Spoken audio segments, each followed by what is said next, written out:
High guys, welcome back to my channel. आता वाजलेले आहेत रात्रीचे 9:30 आणि आम्ही निघालो आहे स्वामींच्या मठात. हे एक अनप्लॅन्ड होतं, अनप्लॅन्ड ट्रिप ही. आता 9:30 वाजलेत आणि मठ 10:30पर्यंत चालू असतो. तर बघूया आम्ही टाईमवर पोचतो आहे का. आम्ही फर्स्ट टाईमच या मठात चाललो आहे, मामा चालला होता. तर मग आम्ही पण म्हटलं आम्हाला पण यायचं आहे. तर आता निघालो आहे आम्ही, बसने जायचं आहे. तर बघूयात आम्ही टाईमवर पोचतो आहे का. अजून उशीर न करता आम्ही निघालो. बघा मांजरीचे डोळे कसे चमकत आहेत. काहीच किती स्केरी वाटते ते बघा. शूट करते जसं की मांजर मला. ॲनिमल्सचे डोळे असेच दिसतात फोनमध्ये रात्रीचे. आता आमची रिक्षा येते बसपर्यंत जाण्यासाठी. अजून 2 मिनिटांनी रिक्षा येणार आहे. आई आणि स्वराज खालीच खेळत होते आणि मामी, स्वराज, सई आणि मामा स्कूटीवर गेलेत आणि आम्ही रिक्षाने जाणार आहे बस स्टँडपर्यंत. आता आम्ही बस स्टँडवर पोहोचलोय आणि सईचं पहिलंच ब्लॉगिंगचं काम चाललंय बघा. आल्या आल्या माझं शूटिंग काढल्यामुळे माझा आवाज येत नसेल, मोठ्याने बोलायचा प्रयत्न करते. तर चला आता बसमध्ये बसू आणि बघूयात किती वाजता पोहोचतो. का आमचा स्वराज किती तयार होऊन आलाय. थंडी नाही वाजली पाहिजे. इथं सईचं ब्लॉगिंगचं काम चाललंय. इथं मम्मी आणि आई. आमची बस अजून आलेली नाहीये म्हणून आमचं ब्लॉगिंगचं काम चाललंय.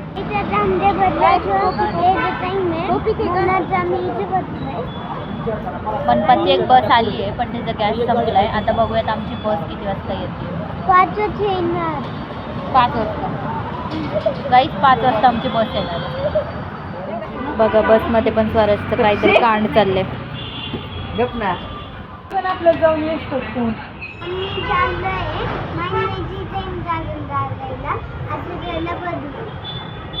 आता आम्ही बसमध्ये बसलोय. इथं ऑलरेडी बस लागलेली पण आम्हाला माहित नव्हतं की बस आहे इथे, कारण बंद होती बस.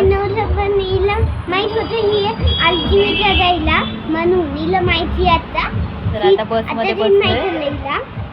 बोलून देणार आहे तू, बोलून दे ना. आता बस निघायला 5-10 मिनिटं लागतील आणि मग आम्ही पोहोचणार आहे. आता वाजले 10 वाजत आलेत आणि मंदिर 10:30पर्यंत चालू असतं. तर आपण बघूयात आता आम्ही टाईमावर पोहोचतोय का उशीर होतं.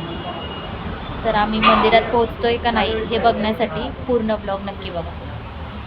गाईज बघा आमचा स्वराज बस चालवतोय.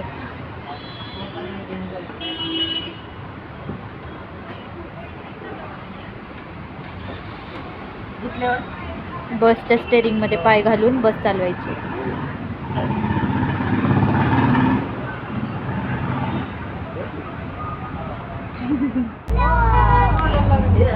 चला गाईज बस निघलेली आहे आता.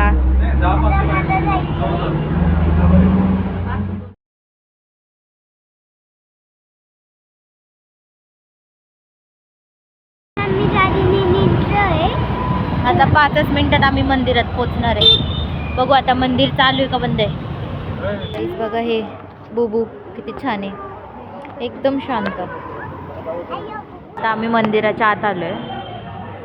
तर तुम्ही बघू शकता मंदिर बंद झालंय पण बघूया आता दर्शन घेता येत आहे का. आणि मंदिराच्या एकदम समोर इथं अन्नछत्र आहे. बाहेरच आपल्याला ही शिवलिंग पाहायला मिळते आणि नंदी सुद्धा. तर चला आता आपण दर्शन घेऊया. याच्या इथूनच आता आम्ही आत आलो. तर इथे स्वामी समर्थांची पालखी आहे. त्याच्यात एक टायगर पण ठेवलेला आहे. तर व्हिडिओच्या मार्फत तुम्ही सुद्धा दर्शन घेऊ शकता. स्वामींच्या एकदम समोर शिवलिंग पाहायला मिळते. तिच्या एकदमच साईडला आपल्याला विठ्ठल रुक्माईची मूर्ती पाहायला मिळते. तर चला दर्शन घेऊया.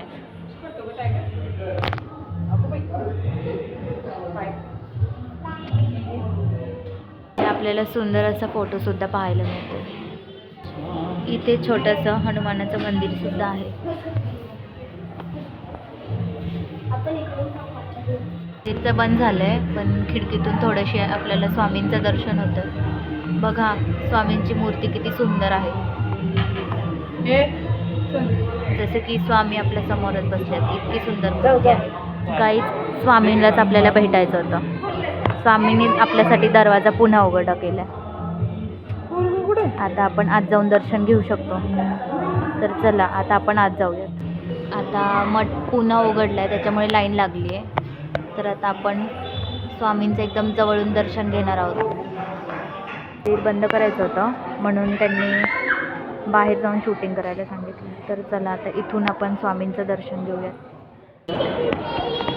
बघा स्वामींची मूर्ती किती सुंदर आहे.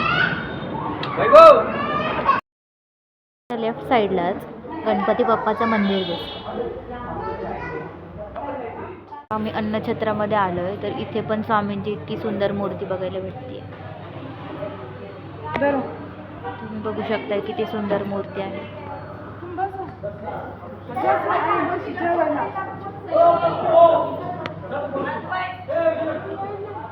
आम्ही अन्नछत्रामध्ये जेवायला आलो तर तुम्ही इथलचा प्रसाद बघू शकता किती छान आहे. दर्शन वगैरे घेतलंय आणि प्रसादमध्ये जे जेवण होतं ते सुद्धा जेवण झालंय. आता आम्ही घरी निघालोय. तर फायनली आमचं दर्शन झालंय आणि स्वामींची मूर्ती जी होती ती मला खूप आवडलेली पर्सनली. तुम्हाला आवडली का हे कमेंटमध्ये नक्की सांगा. काहीच दर्शन वगैरे करूच तर आम्हाला 11 वाजले.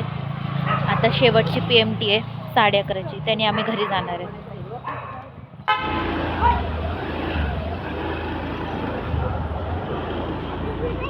गाईज बघू शकताय बस स्टँडवर कोणीच नाही,